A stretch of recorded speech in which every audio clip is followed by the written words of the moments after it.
Je suis sorti en courant de l'appartement et je me suis précipité dans les escaliers avec ma valise. La robe courte était sur le point de s'arracher, et les talons hauts pouvaient me faire casser les jambes. Mais les flics étaient déjà sur le pas de la porte. Je les ai croisés dans les escaliers. J'ai prié pour qu'ils ne me découvrent pas. L'un d'eux s'est arrêté et m'a dit qu'une fille aussi mignonne devait sortir d'ici le plus vite possible, et a couru après les autres pour attraper un dangereux criminel, c'est-à-dire moi. Parti. Ils ne m'ont pas reconnu, je m'appelle Joe depuis 20 ans. Mais maintenant je suis la beauté rouquine Maria. Et non, je n'ai pas changé de sexe. En fait, mes associés m'ont dénoncé aux flics. Alors j'ai dû me déguiser, j'ai sauté dans le premier taxi qui m'a conduit à la gare. 1 heure plus tard, le train m'emmenait dans une petite ville, où j'avais prévu de prendre la fuite avec une valise pleine d'argent. J'étais assis dans la voiture et je m'endormais déjà, quand soudain le contrôleur est apparu dans l'allée. Il a fixé mon faux passeport pendant si longtemps que les autres passagers ont commencé à me regarder aussi. Je transpirais à cause de la tension dans cette robe moulante, mais j'ai essayé de sourire gentiment. Finalement, le contrôleur s'est exclamé que je ressemblais à une actrice, même le grain de beauté sur ma joue est le même. Bien sûr, j'ai copié son image. Le soir, je suis arrivé dans une ville de l'arrière-pays.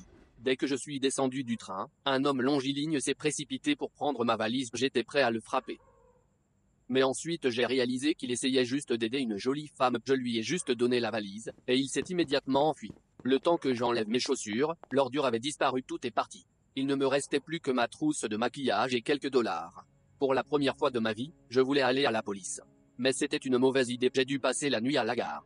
J'étais habitué à dormir dans des conditions différentes, mais maintenant c'était terriblement inconfortable, la perruque n'arrêtait pas de glisser et des sans-abri me harcelaient pendant la moitié de la nuit. Le matin, j'ai immédiatement commencé à chercher un emploi, il fallait que je me débrouille tant qu'on me voulait. J'ai fait le tour de tous les ateliers de réparation automobile, les propriétaires m'ont dit qu'une telle beauté devrait aller à la télévision et non réparer des voitures. À l'heure du déjeuner, j'ai abandonné et je suis allé dans un restaurant pour prendre un encas. Je me suis plaint de mes problèmes à la propriétaire et elle m'a conseillé d'aller travailler à l'école. C'était à 1 kilomètre de la ville, avec un logement. Là, il fallait un professeur. Dois-je reprendre des cours ou dormir à la gare pour une autre nuit? Le choix était évident. J'ai serré la femme dans mes bras pour lui dire au revoir et lui ai subrepticement pris la broche en argent en guise de souvenir.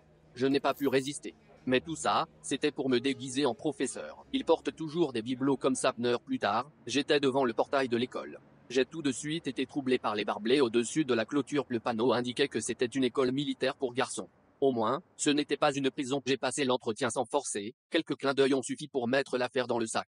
Mais quand le directeur m'a interrogé sur mon éducation, j'ai dû faire preuve d'imagination. Je lui ai dit que je venais de terminer mes études à l'étranger et que mon diplôme n'avait pas encore été envoyé. Et cet imbécile a cru que j'ai été mis en probation. Alors à partir de ce moment, j'ai trouvé un travail et une jolie petite chambre. Je vais rester ici pendant quelques mois jusqu'à ce que l'enquête se calme. Puis je partirai. Le directeur a également promis de me donner une nouvelle classe. Et pourquoi fait-il tant d'efforts? Le vieux a-t-il décidé de me draguer? Dieu m'en garde, je vais devoir me cacher de lui aussi. Comme si les flics ne me suffisaient pas. J'étais terriblement inquiète avant le premier cours. Et s'ils se rendent compte qu'ils connaissent quelque chose à la littérature, je ne lis que des bandes dessinées. Mais quel soulagement quand aucun des étudiants n'est venu. J'étais sur le point de regarder un film quand j'ai entendu la voix du directeur. Il fallait que je trouve ces imbéciles. J'ai toujours mes talons hauts. Il s'est avéré qu'ils étaient en train de monter un fusil d'assaut à l'extérieur.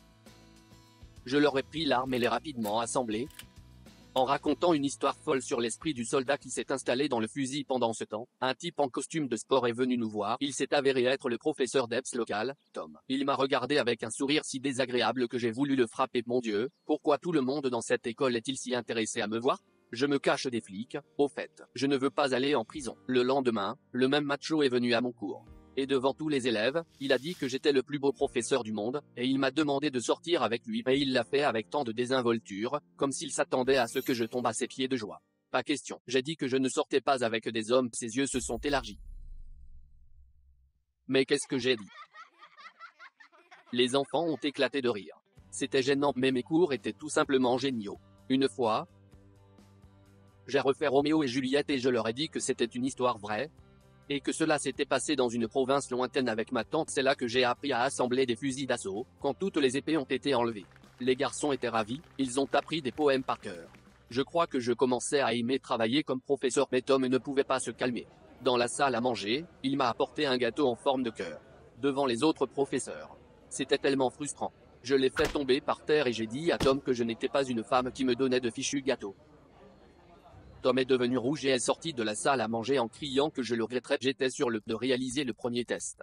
J'avais déjà photocopié mon diplôme et commencé à lire beaucoup de livres.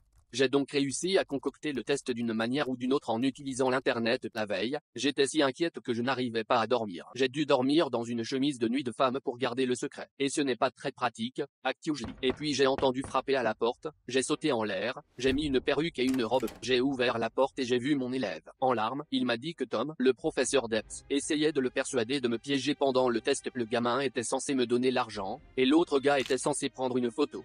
Tom allait envoyer ses photos à ses parents et au journal.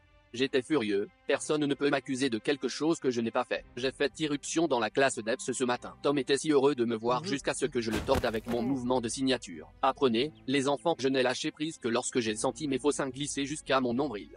Mec, j'espère qu'il n'a pas remarqué qu'il fallait que je sorte de là avant que le type ne revienne à lui. Mais à partir de ce moment, j'ai été pris de court. Et s'il avait compris et qu'il allait me dénoncer, comme j'étais terrifié quand les flics sont arrivés à l'école le lendemain. Ils ont rassemblé tous les professeurs et leur ont donné des prospectus avec une photo de moi étant encore Joe. Tom a regardé le prospectus pendant très longtemps, puis il m'a jeté un coup d'œil. Au revoir, les enfants. Je dois partir d'ici. Je venais de prendre cette décision. Lorsque le directeur m'a surpris dans le couloir et dans le bureau, le vieil homme a commencé à dire des bêtises en disant qu'il avait fait une demande de concours en mon nom afin de recevoir une subvention à l'avenir. C'est pourquoi il était si gentil avec moi. Il voulait détourner de l'argent avec mon aide. Pas question. Je ne participe plus à cela. Je ne veux pas passer ma vie à porter des vêtements de femme et à me cacher des flics. J'ai gentiment donné le signal au directeur et je suis parti. Je ne travaillerai plus dans cette école de toute façon. Le dit Tom va me dénoncer, c'est sûr, j'ai dû m'enfuir le plus vite possible. Une surprise désagréable m'attendait dans la pièce, le grand homme était là, tenant mon passeport. Des choses étaient éparpillées. J'ai essayé de dire quelque chose, mais Tom a retiré ma perruque et m'a tendu le dépliant avec mon visage dessus. Il était inutile de le nier, mais je l'ai supplié de ne pas me dénoncer parce que j'aimais vraiment ce travail et que je voulais commencer ma vie avec une ardoise propre. Mais Tom m'a juste regardé.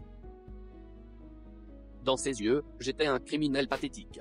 Il a jeté ma perruque et est parti. Les flics se sont encore présentés à l'école ce soir-là. Je pensais qu'ils étaient venus pour moi, mais ils sont passés devant moi dans le bureau du principal. Il a été arrêté pour fraude financière. Quel soulagement! J'ai donc eu le temps de convaincre Tom de ne pas me dénoncer. Juste au moment où cette pensée m'est venue à l'esprit, Tom s'est approché de moi. Il s'est avéré qu'il était ravi de la façon dont je l'ai assommé.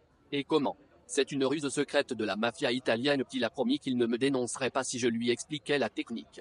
Vous pouvez tout faire pour avoir l'esprit tranquille. J'étais malade et fatigué de trembler à chaque pas. Je voulais être un professeur, pas un criminel en fuite, mais cela n'a pas fonctionné. Le propriétaire du café me l'a transformé en une foutue broche. Un sacré héritage. J'ai souhaité 100 fois que je ne veuille pas de cette babiole. Et la police est revenue à l'école. Ils sont entrés dans la classe et m'ont attaché juste devant les enfants. À la dernière seconde, j'ai retiré ma perruque et j'ai dit la vérité aux élèves, je ne pouvais pas laisser les flics le faire à ma place.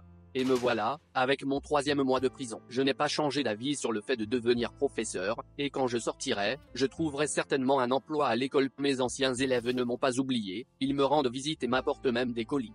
J'ai hâte de sortir d'ici. Et puis je promets d'arrêter avec les crimes. Et les robes de femmes.